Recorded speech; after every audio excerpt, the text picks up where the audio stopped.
সারাদিন ধরে বৃষ্টি হচ্ছে, মন খুব ভার হয়ে আছে, বাচ্চাটাকে নিয়ে বেরোতে পারবো কি না কে জানে। যাই হোক, সকল বন্ধুকে জানাই রথযাত্রার অনেক অনেক শুভেচ্ছা ও ভালোবাসা। আজকে এই দেখো জগন্নাথদেব বাড়ির পুজোটা করে নিচ্ছি। আজকে সকাল থেকে সত্যি মনটা খুব খারাপ, মায়ের শরীরও খুব খারাপ আজকে, তার মধ্যে বৃষ্টি, মানে সব দিক থেকে মনটা খারাপ। চলো ঠাকুরের পুজোটা সেরে নিচ্ছি। দেখো রথে আমার বসবে, এই দুইজনা মানে দুখানা ঠাকুরই বসবে। বাড়ির পুজোটা তাড়াতাড়ি করে শেষ করে নিচ্ছি, জানি না কখন বৃষ্টি থামবে। তারপরে বেরোবো হচ্ছে আমরা আদ্যাপীঠের উদ্দেশ্যে। আদ্যাপীঠে যাবো রথ নিয়ে। দেখো আমরা বৃষ্টি কমেছে সন্ধ্যাবেলা 6টার সময়, তখনই বেরিয়ে পড়েছি ছেলেকে নিয়ে আদ্যাপীঠে। আমাদের রথ এখন আদ্যাপীঠে ঢুকে পড়েছে।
কিছুক্ষণ মন্দিরের দরজা বন্ধ থাকবে, তারপরে আবার খোলা হবে দর্শনার্থীদের জন্য। দেখো জগন্নাথ দেবের ঘট, আর এইটা হলো আমাদের আদ্যাপীঠের জগন্নাথ দেবের রথ। তা তোমরা দেখতেই পাচ্ছ, তোমাদের সঙ্গে পুরো ভিডিওতে তুলে ধরছি। জগন্নাথ দেবের স্নান যাত্রার ভিডিও আমার চ্যানেলে আছে, তোমরা যদি দেখতে চাও তো অবশ্যই ঘুরে দেখে এসো কেমন। আর এটা হলো রথ। এবছরের রাস্তাঘাট এত বাজে অবস্থা, যে জন্য রথ বেরোতে পারিনি। তা মন্দিরের ভিতরেই রথ ছিল। তা আমরা এই মুহূর্তে এতক্ষণ ধরে ঠাকুরের সঙ্গে সঙ্গে পালকির সঙ্গে সঙ্গে ঘুরছিলাম। ঠাকুরের সঙ্গে ঘোরা হয়ে গেছে, ঠাকুর এখন মাসির বাড়িতে চলে গেছে। তা এখন এবছরে তো বাইরে যেতে পারিনি, এবছর নিতুন কলেজে বিদ্যালয়ে থাকবেন। আর এটা আমার ছেলে এখানে রথ চালাচ্ছে। তা বন্ধুরা, ভিডিওটি কেমন লাগলো, পুরো আদ্যাপীঠের রথযাত্রার ভিডিওটা তোমাদের সঙ্গে তুলে ধরলাম। ভিডিওটি ভালো লাগলে অবশ্যই লাইক শেয়ার কমেন্ট করে পাশে থাকবে। নতুন বন্ধু হয়ে থাকলে অবশ্যই চ্যানেলটি সাবস্ক্রাইব করে পাশে থাকবে এরকম সুন্দর সুন্দর ভিডিও পাওয়ার জন্য। ছেলেকে নিয়ে প্রতি বছরই আসি রথযাত্রায়। এবছরে চলে এসেছি ছেলেকে নিয়ে, ছেলে আমি আর বাবা চলে এসেছিলাম। আমরা এখন রথ চালানো হয়ে গেছি, ঠাকুর মন্দিরে এখন সমস্ত কিছু হয়ে গেছে। এবার বাড়ির পথে রওনা দিয়েছি, এবার বাড়িতে যাব।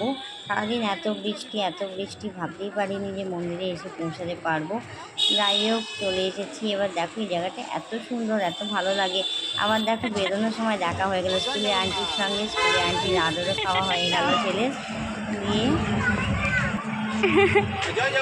জয় জগন্নাথ বলো। বাড়ি ফেরার পথে আবার দেখো দেখতে পেলাম ফুচকা, দাঁড়িয়ে পড়েছি আমি আর ছেলে ফুচকা খাবো বলে। তো ফুচকা আর খাইনি, একেবারে বাড়ি নিয়ে চলে এলাম। বাড়িতে এসে মা আমি ছেলে সবাই তিনজনে মিলে খাবো। আর ফেরার পথে দেখো আমাদের রাধাকৃষ্ণের মন্দিরে আবার একটু ঢুকলাম, ঢুকে ঠাকুরকে প্রণাম করলাম।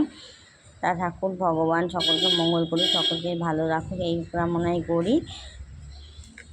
রাধা গোবিন্দের মন্দিরের ভিডিও আমার চ্যানেলে আছে, তোমরা যদি মনে হয় যে দেখবে অবশ্যই কিন্তু চ্যানেলে গিয়ে দেখে আসতে পারো ভিডিওটি। অবশ্যই কিন্তু কমেন্ট করে জানিও ভিডিওটি কেমন লাগলো। আবার রাস্তা দেখবে তখন আবার জয় জগন্নাথ। চলো ও ব্যস্ত হয়ে গেছে প্রসাদ দেবে বলে। মাসির বাড়ি এসে হোল্ড করেছে এখন ঠাকুর। দাঁড়াও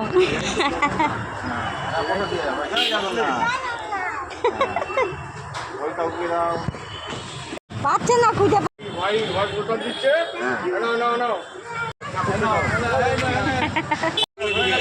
ওই দোকানে ঢুকে পড়েছো কেন?